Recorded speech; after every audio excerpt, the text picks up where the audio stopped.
m'appelle Laurent Mazurel et je suis photographe professionnel depuis plus de 15 ans et ambassadeur PNI depuis plus de 6 ans. Et voilà mon histoire.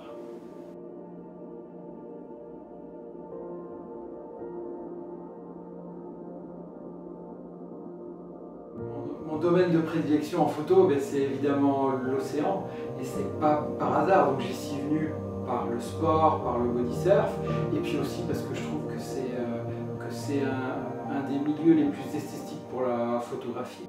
Et il y a des jeux incroyables de lumière, d'action entre l'eau et puis les photons, quoi, et la lumière du jour, du soleil. Et voilà, je puise dans l'océan toute mon inspiration.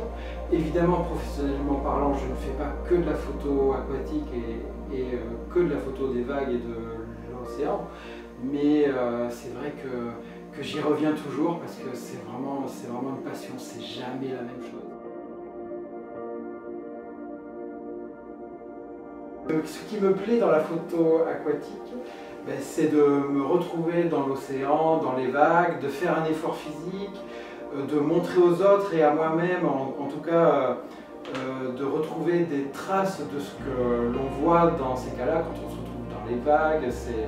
C'est vraiment la communion de la lumière avec les vagues, avec des sportifs. Donc en fait, c'est très très riche, quoi, que ce soit sur le plan esthétique, technique et sportif. Le plus important en photographie aquatique, c'est d'être au bon endroit, au bon moment, là où se passent les choses. Après, tout dépend de soi-même, son engagement et du type de photo que l'on veut faire. Soit on se rapproche totalement de l'action et on travaille au grand angle ou au fisheye pour être au cœur de l'action, parce qu'on se retrouve quelquefois même dans le tube avec le surfeur, etc. Donc on est au plus proche de l'action. Quelquefois, on s'en éloigne un peu, soit pour des raisons de sécurité, soit pour avoir un autre angle de vue. Et là, à ce moment-là, on travaille en moyenne focale, au 24 ou 50 ou 100 mm. J'aime bien travailler au 85 mm, surtout sur des spots comme Chopo, comme Pipeline, parce qu'on est quand même dans l'action. Disons que la vague est tellement impressionnante qu'on est quand même dans l'action, on se prend quand même des séries sur la tête, donc on vit la session.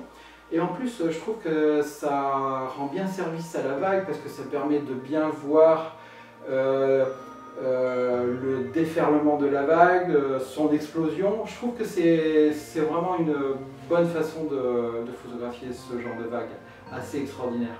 Avec l'exposition La naissance d'Aphrodite, là ça a été du pur plaisir parce que j'ai voulu montrer